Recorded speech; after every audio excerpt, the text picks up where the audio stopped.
Welcome to the best thing that ever happened to you. It's called Coffee with Scott Adams.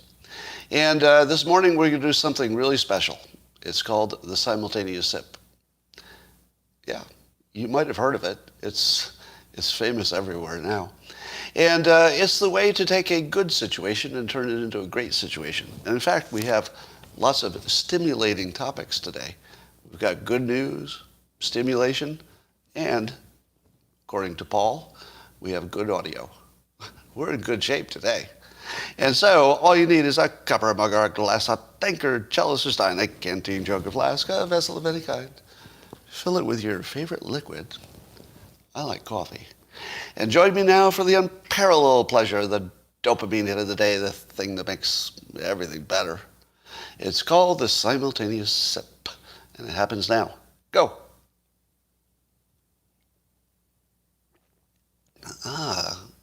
Seen some good memes go by on the Locals platform. By the way, if you're on YouTube, could you hit the subscribe button for me while you're thinking about it, assuming you'd like to subscribe to this channel.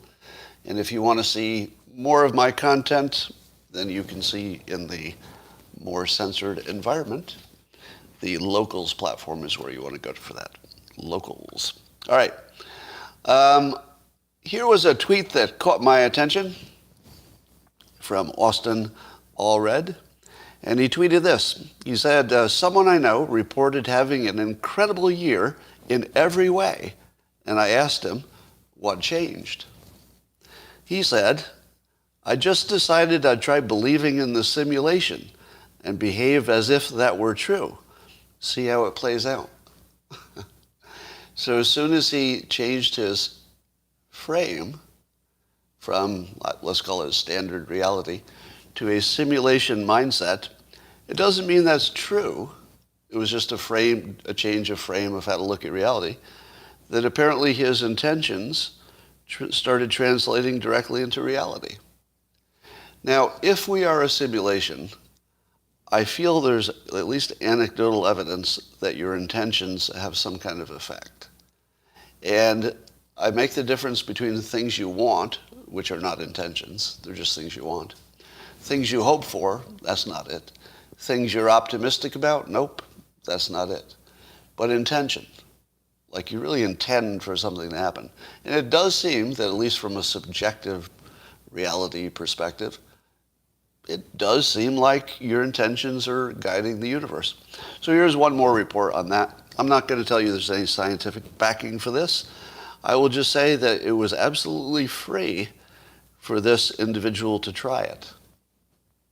So if you were to try this reframing yourself, and just imagine you're a game player in a game, it doesn't cost you anything. In fact, nobody will even know you're doing it. You can actually do it while you're bored standing in line, or you're bored in a meeting. Just say to yourself, what if this were just a video game? And the challenge is to, get something done or be happy or whatever.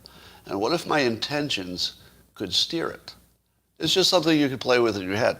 Because you will find that if you imagine the world is a video game, it's easier to imagine that your problems aren't real. Because you know how many of your problems are really just problems because of the way you react to them? I mean, the outside reality is going to give you challenges, of course. But the way you react to them is your immediate problem. And as long as you change the frame to a video game, you'd say, oh, I'm competing. If you were, let's say, a hurdler in the Olympics, where you're supposed to jump over these obstacles, you wouldn't say that the hurdles are obstacles. You wouldn't call the hurdles problems because it's a game. You say, oh, that's how the game works. I have to work through how to jump over these hurdles really quickly. You can actually reframe your own experience. This is what I used to do with school. So if you have a student who has trouble seeing the significance of school, because it's really hard when you're young to see how this all connects to your future. Not everybody can do that. But if you say, well, think of it more like a sport. Think of it as a competition. So every time there was a test coming, when I was a student, I would say, oh, it's not a test, it's like a competition. So I'm gonna see how I do against the other competitors.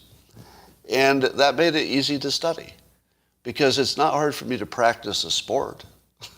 It's not really fun to practice, let's say, tennis. It's more fun to play a game. But I still can do it because, I know it's connected to something. All right. South Korea, there's an entity there that has a fusion reactor that has done its thing for 30 seconds. Apparently in November, they successfully sustained fusion for 30 seconds. Now you might say to yourself, Scott, I'm not impressed. That's only 30 seconds. How is that going to help us?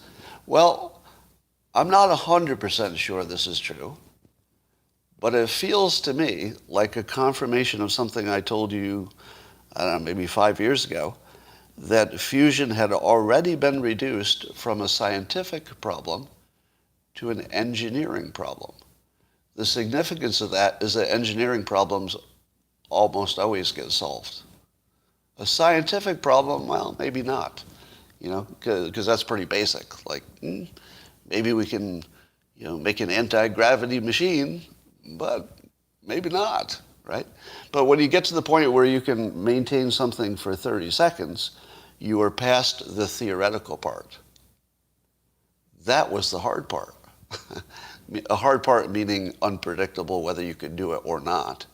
But in terms of whether you can now engineer it to be more than 30 seconds and become economically viable, that becomes a good bet.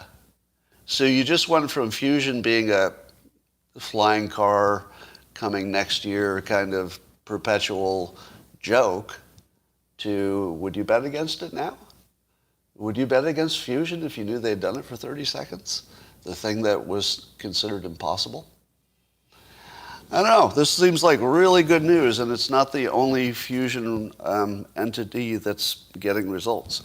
So this is probably the biggest thing, maybe the biggest thing in civilization right now.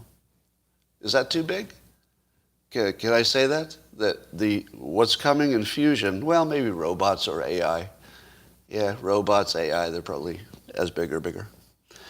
All right, do you remember Tucker Carlson's weird theory that I have mocked in the past because I couldn't understand it, which was that the Democrats will always accuse you of the exact thing they're doing.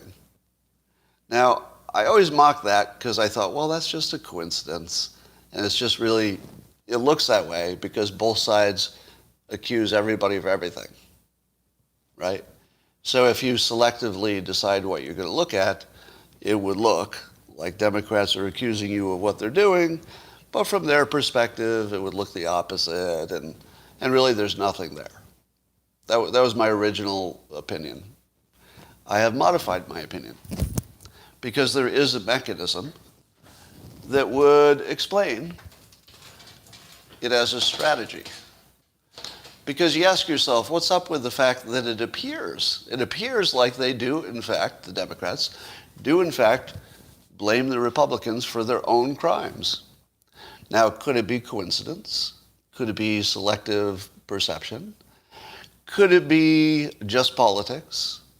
Could it be projection, where they don't know they're doing it? Like literally they don't know they're doing it.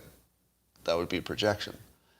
But you can't rule out a strategy, right? But if it's a strategy, how the hell does it work? Like, how does that work? And that's the part I think I figured out. And let me explain it to you.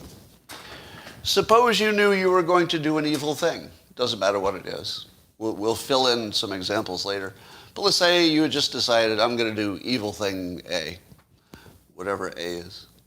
And how would you make sure you covered it up? You would start by accusing your opponent of doing that evil thing. Let me give you an example. Suppose you heard the following story. That somebody accused me of stealing some diamonds from somebody's house. And let's say you don't know me, so I'm just a random person. So I've been accused of stealing diamonds from somebody's house. And I say in response, that's not what happened. You stole my diamonds. You're the stealer of diamonds, not me. Which one do you believe? Do you believe the first one who's accused of stealing diamonds? Or do you believe the one who said, that's not what happened. You stole the diamonds from me. Your bias is for the first accusation, because first impressions are sticky in any context. Whatever's the first idea you get in your head, it's hard to get it out. So if somebody says, Scott, you stole my diamonds, my protest that no, in fact, in reality, you stole my diamonds, it doesn't matter if it's true. People can't see it. It'll be invisible. It's like a cloak of invisibility. And so if you can get the media to support your narrative, that in fact it's the opponents who are doing the crime, it becomes a cognitive blindness for their base. What would be an example of this?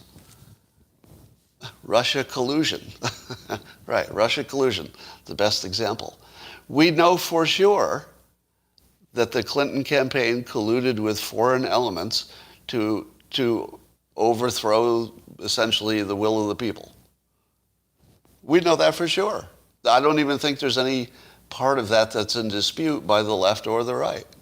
And yet, we're completely inactive about it. What? How could that possibly be? And it's because this works. It's because they accused Trump, which allowed them to hide the fact that they were doing it themselves. The first impression was sticky, so there's even a name for Russia collusion. But the thing that they were doing doesn't even have a name, right? One of them got a brand and a name and a year of coverage. The other one doesn't even have a way to refer to it, and yet it's completely true. Objectively, researchably, factually true, right? And the media created the narrative, and now even though some portion of the country understands what happened, we don't act on it. Because if the media is acting like it's not real, and that includes, even Fox News being silent on some stuff, if nobody else is treating it as a big deal, it's hard for you to do it. But if the media tells you it's the biggest problem in the world, then suddenly you're all activated. You're gonna protest and you're gonna tweet and stuff like this. But if they don't tell you it's important, you'll actually act like it isn't. You might know intellectually it's important. It's really important. But your body won't do anything. You'll just go to work. You'll just do the same thing you were going to do before. So right now we're watching Joe Biden talking about voting rights. What do you think is really happening? Am I right? The real story is that Mark Elias, the lawyer on the Democrat side, did a really good job, and I'm going to give him just a solid compliment. This won't be a criticism, because he used the legal system opportunistically with other people to create an election situation, which I understand to be completely legal.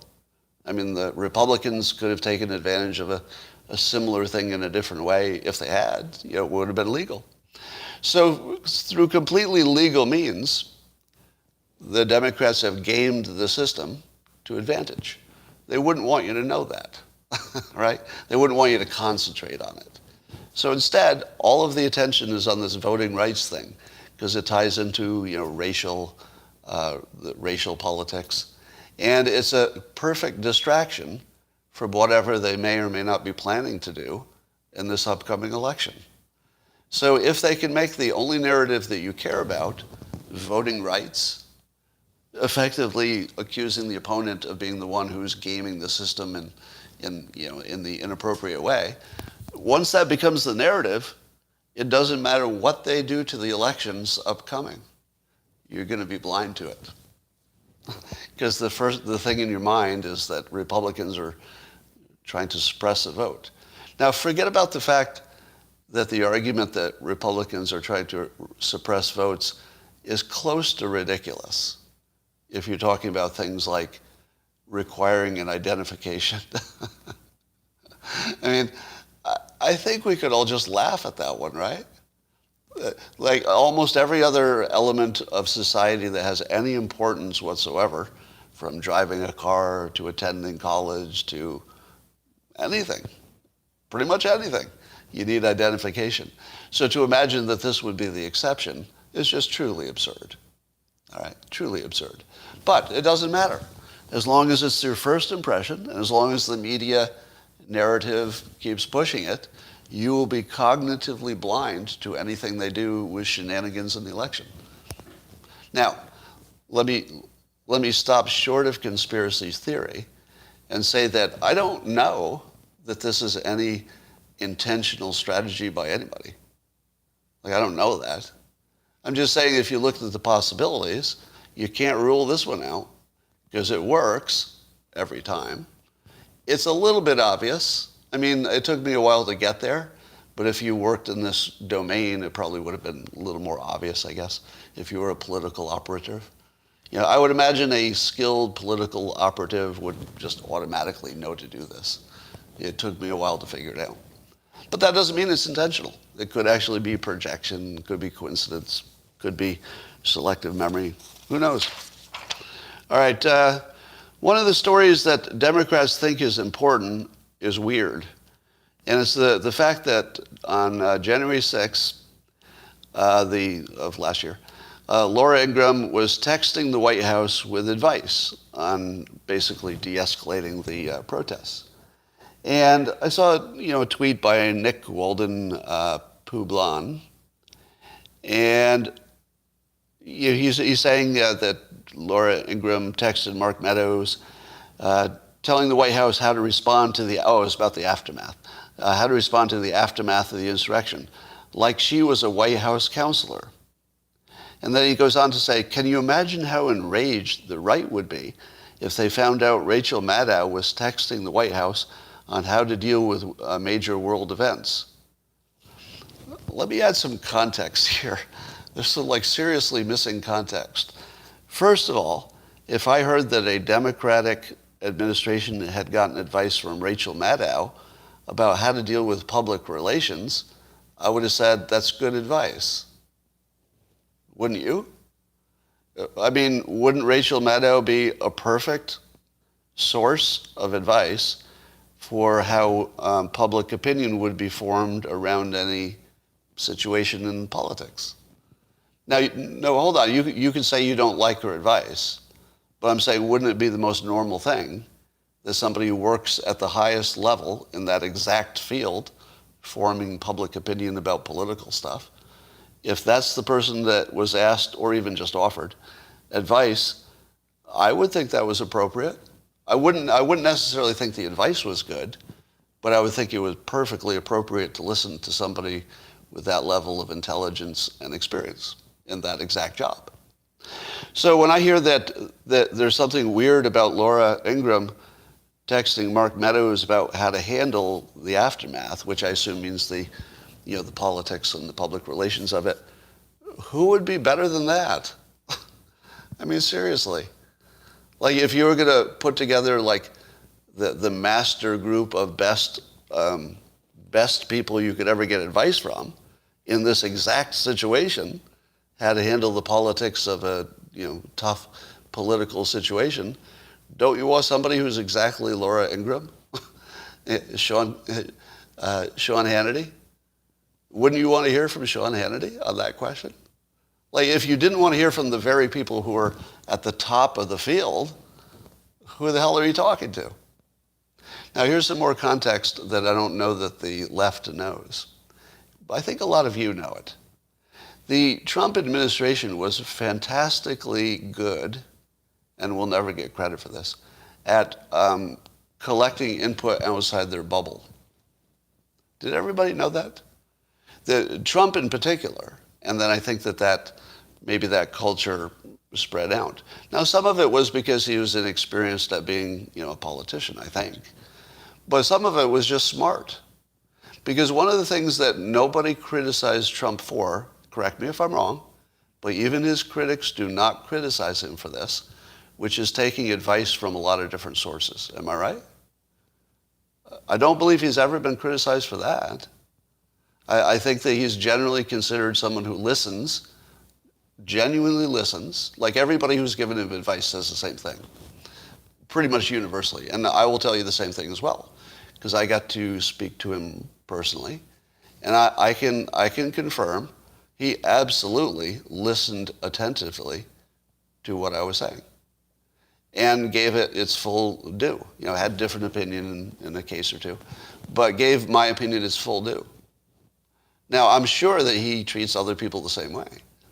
So, and I'm also aware that even pundits, such as myself, were routinely contacted by the administration for opinions as they were just reaching out to collect lots of different opinions. Now, did everybody know that? That I'm not going to name names, but you could make some educated guesses. You know, the blue checks on Twitter that, you know, were maybe Trump friendly. You don't think that they were contacted on a regular basis to get their input about how to handle a thing? Of course, it happened all the time. It was the most normal thing in the world. Now, I don't know if it happens with other administrations. I'd never been, you know, involved in any part of that before. Well, with one exception, I guess. Yeah. Can we say at this point with certainty that Antifa, BLM, and even Occupy Wall Street, in terms of their protest activities, not in terms of their existence, but in terms of their protest energy, that was all fake, wasn't it? Can we say that now just as a fact? Because nothing changed. They didn't get anything. I mean, there are a few cities that defunded the police, but not to the extent that any of them would be happy about it. Do you think that the police stopped shooting black citizens during arrests? Did that happen? Or is it possible we're just not hearing about it? Now, it is possible that they just, that they actually changed their behavior. It's possible. I kind of doubt it, because most of the cases that we've heard about seem like genuine mistakes. In my opinion, most of the high-profile cases, they just seem like mistakes. So do mistakes stop happening? Because they all seem like different kinds of mistakes. They were all one-offs. I don't know how you get rid of one-off mistakes, because that's what makes them one-offs. So I feel as if we can say this as just a fact, as opposed to a conspiracy theory, that if nothing really fundamentally stopped, but the protesting stopped as soon as the elections, started to go a certain way. I don't know, it looks fake to me. It looks like there was outside funding or even inside funding. So I guess Rachel Maddow, to speak of her again, has some kind of story about Mark Meadows being, quote, tied to forged election documents. Tied to them. What are some of the other tweets on this same topic, and what kind of language do they use for this story that's totally true? Here are some of the language I pulled out of tweets that Mark Meadows, that there's some information that, quote, suggests some involvement in forged documents. Also that Rachel Maddow put the pieces together, and also connects to and involved in. So Mark Meadows might be tied to, involved in, there was a suggestion of some involvement, possibly connected to. Those are all like glaring signals for fake news. Am I right? All that indirect connection stuff. Now, I'm not saying there's nothing there, because who knows, right? Sometimes accusations are true. So I don't know what is true. I'm just saying that if you were going to look for a story that on its surface, at first glance, looked like bullshit, this would be it. Because it's this kind of language that really, really signals bullshit. Yeah, there's ties to it. Do you know what else Mark Meadows has ties to? Or maybe some involvement in? Or is maybe connected to? Everything that happened in the Republican world. If you're the chief of staff, or you have some high-end position in the administration, you're tied to everything, either directly or indirectly. So this one doesn't seem like it's anything. All right, you should be following in a Twitter account of Ethical Skeptic. So just look for that, Ethical Skeptic. And I would like to call out an amazing visualization that he did. He does a lot of great data visualization stuff.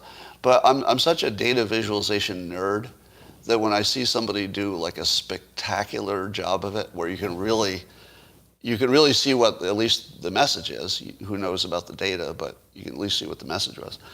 And his take on it is this. I'll just read it.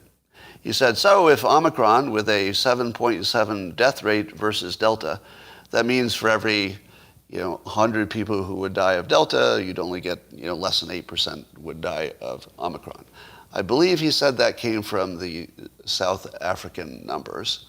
How accurate is the South African experience and their data? Don't know, but it's what he had. So, take that in as an assumption that you could be questioned. But if you take that assumption, this is what he worked out.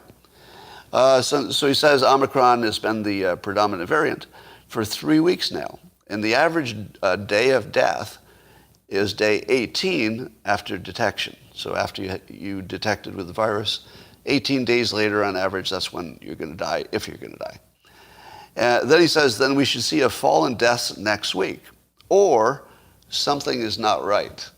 Now, the something that's not right could be the assumption about Omicron, right? But it also could be something else, and who knows what.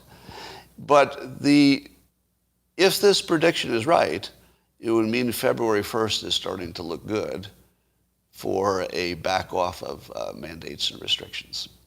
Because if things are heading down for a week or two and we know why, if things are heading down and we know why, and it looks like that should continue, then the argument for any kind of restrictions just falls apart. I mean, arguably it's already fallen apart, you would say. You know what would be the handiest thing? I would love if everybody's hallucination had a URL, because so many people talk to me about their hallucinations. Usually I'm in them, and I can't really see them. It would help me a lot if we just had a URL for that, and I could just connect directly to your hallucination. I believe this is possible with Elon Musk's company in Neuralink. I believe that someday somebody will say, let me tell you what I think about your prediction, Scott. And I'll say, oh, hold on. I can't see your hallucination. Can you send that link? And then they'd use their Neuralink to Neuralink, probably through Starlink. And then I would see directly, they'd just send me the URL, and I'd say, oh, yeah, okay, now I'm in your hallucination. Go on. And then I could listen to it appropriately. Just an idea. Rasmussen said that Biden's public support, his approval is down to 39%, the lowest ever. I think it was Quinnipiac that had it at 33. So Joe not doing so good. But Rasmussen also found that Democratic voters support harsh measures against the unvaccinated. and I'm thinking, how many times have I told you that if you want to predict the future, just look at the insurance industry? Because the human beings, like who are not in that industry, will be yapping and yapping about what you should do and what will happen, and yap. And then the insurance industry just says, here's my risk.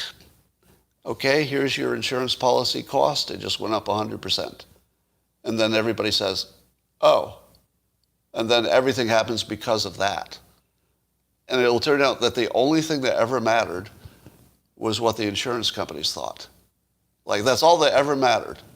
And sometimes you can just say, okay, forget about all the yap.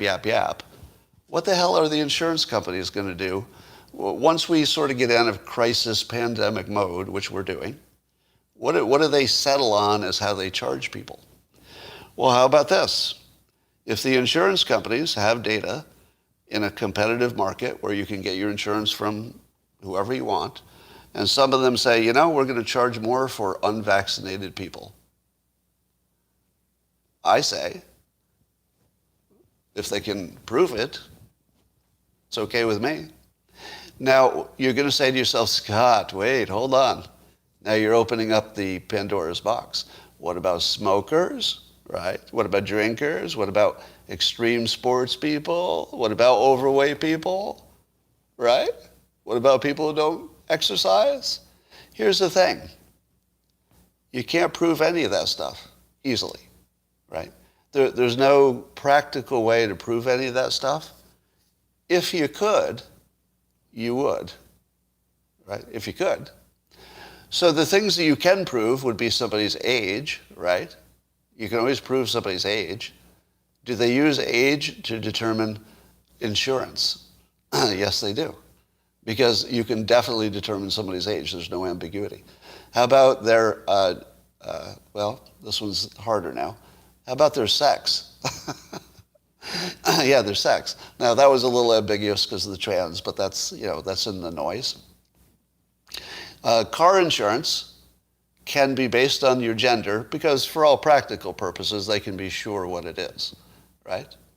If your vaccination status becomes a matter of public record, or well, at least record, that would be something that they would know for sure. At least, they'd have data that they could rely on to say if you were vaccinated or not. So when you say to me, Scott, philosophically, if you're going to look at whether you're vaccinated or not, you should also philosophically be looking at lifestyle stuff. And I say, you're completely right. If we could, they would. But we can't. We can't. It's just impractical to measure people's weight and all that. You just wouldn't be able to make a market in it. So I'm not saying that they should or should not do anything. I'm saying that they will. All right? Hear me clearly. I'm not saying that insurance companies should or should not do anything. I'm not recommending it or anything. I'm just predicting. I'm predicting if anything that they can measure with certainty, it's probably going to get in their numbers and probably going to get in their cost situation.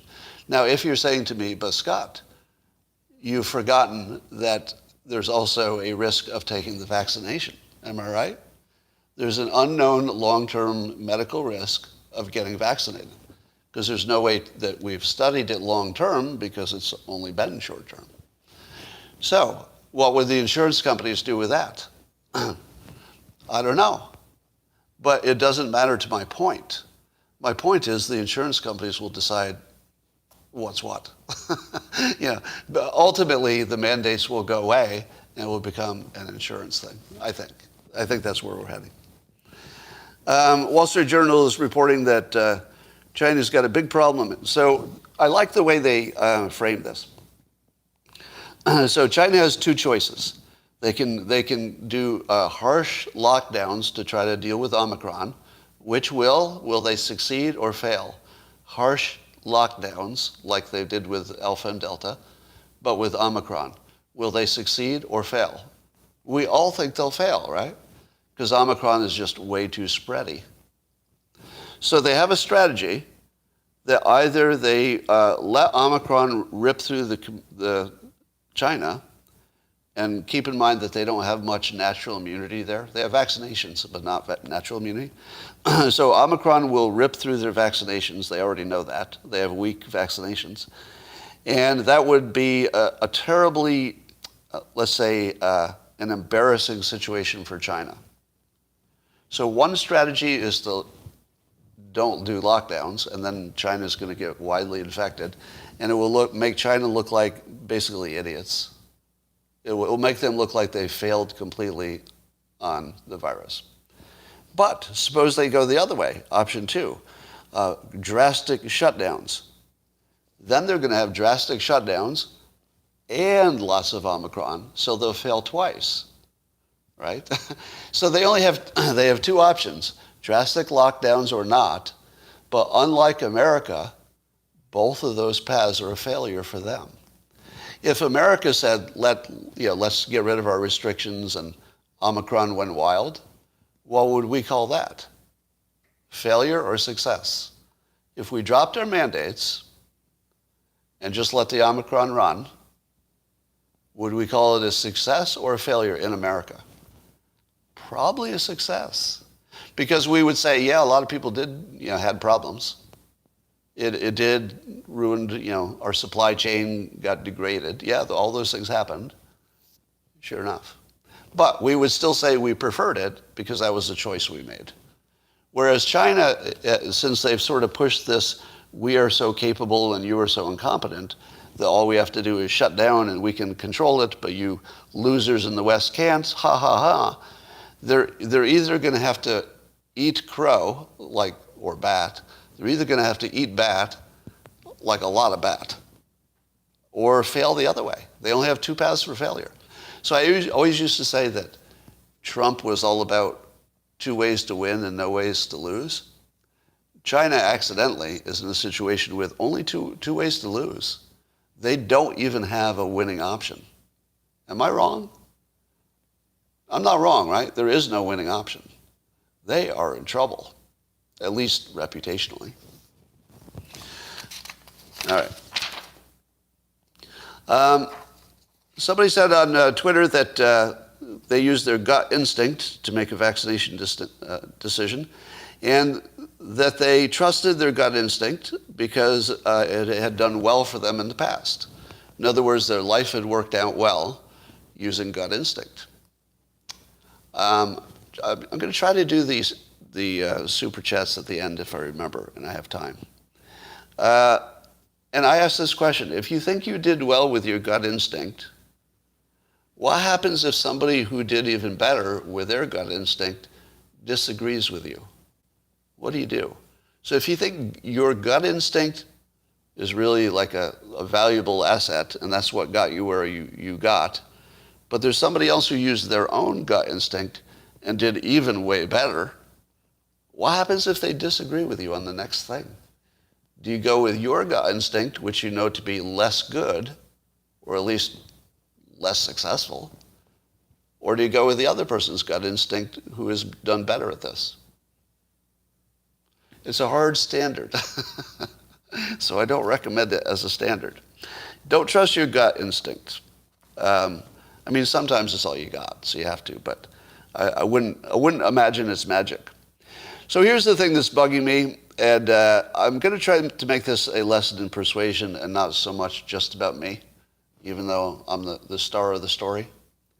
And it has to do with the fact that a lot of my critics have been saying that I'm really displaying my vaccination regret. How many of you have seen that in me? Have my actions or words recently suggested that I have a great deal of vaccination regret? Because my critics are saying that, and they're quite certain. They say it. Now in locals, most say no. I'm seeing some yeses. Some say no. Well, let me tell you where I'm at in my thinking, and then you can judge. Because if I'm experiencing cognitive dissonance, it would be something you can see, but I can't. So see if you can see it, or if you agree with me that I'm not afraid. I saw recently that I was suffering the 7 signs of death, or whatever it is, where first you're bargaining, and then denial, and then acceptance or something. But here's my state of mind about my own vaccination. Nothing that I'm going to talk about has to do with your vaccination. Can we agree that your decisions were your own and that your situation isn't my situation? So they're not directly comparable. So I'm just going to talk about my state of mind for those who think that I'm afraid or that I have regret. Here's my current state of mind. As of today, there was the most recent report is that basically everybody who's having a tough time in the hospital is unvaccinated. One of the biggest criticisms I got is that when I was vaccinated myself, I said that the pandemic was over for the vaccinated, but not the unvaccinated. As of today, there are basically 0 vaccinated people dying in hospitals. Not exactly 0, but it's so low that in my mind it rounds to 0. Because remember, I'm only talking about my mental state. So my mental state has rounded the risk of me personally dying after getting vaccinated as 0. So how much fear do I have of a zero risk, right? It's not zero for you, and it's not zero for the public. I'm saying that in my mind, it's zero for me. So am I afraid of a zero risk? Here's what else we know. I got the vaccination, and in the first, let's say, 4 months, I guess, since I got it, or 5.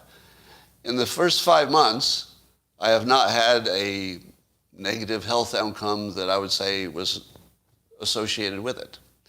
Remember, I'm not making the decision before I got vaccinated. I'm looking at it after the fact. So the biggest risk of vaccination, would you agree? The biggest known risk of the vaccination is fairly soon after you got it. Everybody agree? So even if people are dropping dead from them all over the place, I didn't. So do I have any regret after having already passed through what I consider the dangerous part? It's already behind me. Now what's ahead of me? Oh, and here's something that Ian Martisis just found out. So this is brand new information. You'll be hearing this for the first time, by the way. So look for Ian Martisis. You can see it in my Twitter feed as well. I retweeted. So he did a study of antibodies, and this is one of the most interesting studies I've seen. It would need to be reproduced and, peer-reviewed and all that. I think it's going to go through that. But what he did was he looked at the antibodies of people who got 1 vaccination, 2 boosters. But here's the interesting part. He looked at people who got vaccinated first and then infected, and looked at their antibodies, and then the reverse. The people who got infected first, and then antibodies. It turns out that the very best combination, just by accident, it's not like I planned it, the best combination is to get vaxxed first, and then get Omicron. If you do it in this order, according to Ian's numbers, which again, all data has to be verified, you'd want larger samples, blah, blah, blah, reproduced, etc. But if his numbers hold out, and by the way, this is my current information, because again, we're only talking about my state of mind. This is my current information. It looked credible to me. I've somehow lucked into the very best situation in the world. I got vaccinated, and if I get infected, almost certainly going to be Omicron at this point. Best case. Now, what about the long-term unknown side effects of the vaccination? Do they exist? Well, the risk exists. We all agree on that, right? It's unknown because it could not have been studied. But also the effects of getting COVID when you're not vaccinated is unstudied. So the way I make decisions is that if there's stuff I know, I weight that heavily. And if there are things that are complete unknowns, unless they're catastrophic, but these two are sort of equally catastrophic, but they're complete unknowns, I usually discount that to nothing. All right. So just to be really careful in my choice of words, I'm not telling you it would be smart for you to get vaccinated or to not be, especially during Omicron. I don't know. I'm not your doctor. If anybody tells you it's smarter to get vaccinated now, during Omicron, I would say they better support that opinion, but it's not one that I necessarily would want to promote. I'm not sure that we know. At this point, I think it's closer to an unknown. And while I think it's likely that this will be the best situation, getting vaxxed first, but not boosted. This is what I think so far. The boosters, I don't think are, in my personal risk management opinion, I don't think the boosters have the same risk profile as the first 2 shots. Because the first 2 shots, at least we had a proper trial. But no, who tested the boosters? And there's reason to believe there's actually a reason to believe that the boosters might be a problem. We don't know yet. So, best situation might be stay with the vaccinations you have, because apparently whatever vaccinations you have in one hospital that reported, it didn't matter if you had 1 or 2, and it didn't matter if you were boosted. That's the important part. It didn't matter if you were boosted. You would still survive. So one doctor was saying, forget about the boosters, just make sure that people get at least one shot. I'm not promoting that view. I'm just saying one doctor said that. All right, so I would like to put to bed the idea that I have vaccination regret, because while it's still entirely true that I could be wrong and I could drop dead tomorrow from the vaccination itself, does it make sense that I would have regret if this is my understanding of the current situation? It doesn't, does it? I don't think so. All right, I'm going to have to go in a few minutes. Let me close up here. The weird thing that's going to happen is that the people who are bad at analysis are also going to be bad at analyzing whether they were right or wrong in their predictions. And the weird thing that the people who are bad at analysis are doing is they're saying they were right all along, but their predictions were made during a completely different situation. The people who made predictions during the Alpha and Delta wave are claiming to be right all along now that Omicron is here. And somebody said to me on Twitter, but we knew that the attenuated virus would come. That was part of our prediction. If you just wait, all viruses burn out, the attenuated virus would come, just like we predicted. I would like to question whether you predicted that an engineered virus would escape from a lab and it would be Omicron. Really? Now, of course, I'm making an assumption, aren't I? That Omicron is engineered, and I am making that assumption. But if you're telling me that you predicted that the engineered Omicron would escape from a lab also, I'm going to call bullshit on that. That's bullshit. Because the thing that you predicted, generically, the thing you predicted was an attenuated virus. You didn't predict a genetically enhanced attenuated virus. Nobody predicted that, right? So I don't know if it was escaped or released or what. But I think the smart money says it's engineered. It's not confirmed.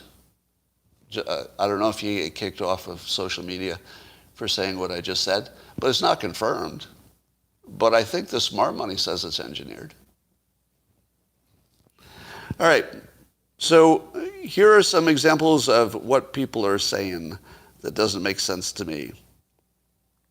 Lewis Peace says, do we mandate other vaccines that have not been... I mentioned that other vaccines are mandated, but people take that wrong. And here's a reaction. Do we mandate other vaccines that have not been fully tested and for which there is no liability on the part of the manufacturer? To which I say, that's bad analysis. The people who are bad at analyzing things will get one thing consistently wrong. They'll compare the wrong two things. And this is an example of that.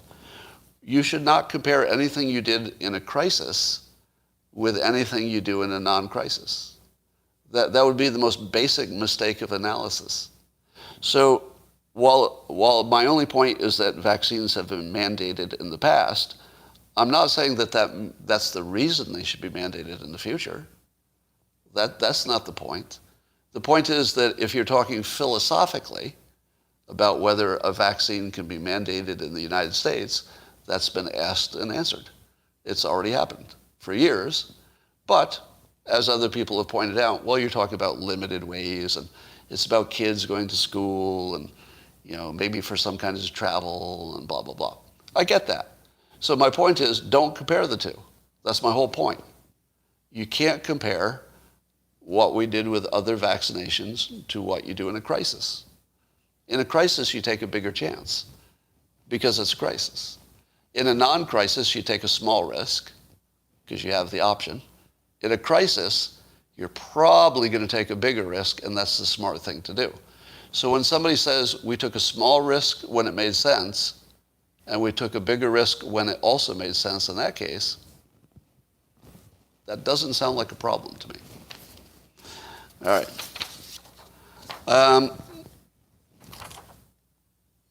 Let's see, what else we got going on? Did you know that athletes have been dying suddenly for years?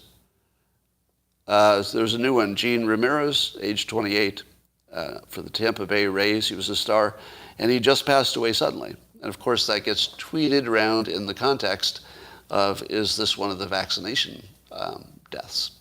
Now, there's no reported link to a vaccination, but were you aware that this happens regularly and always has? How many of you were aware that the baseline of top-end athletes is suddenly dying, usually with heart complications, is fairly normal? Did you know that? Like, it's been happening since I can remember.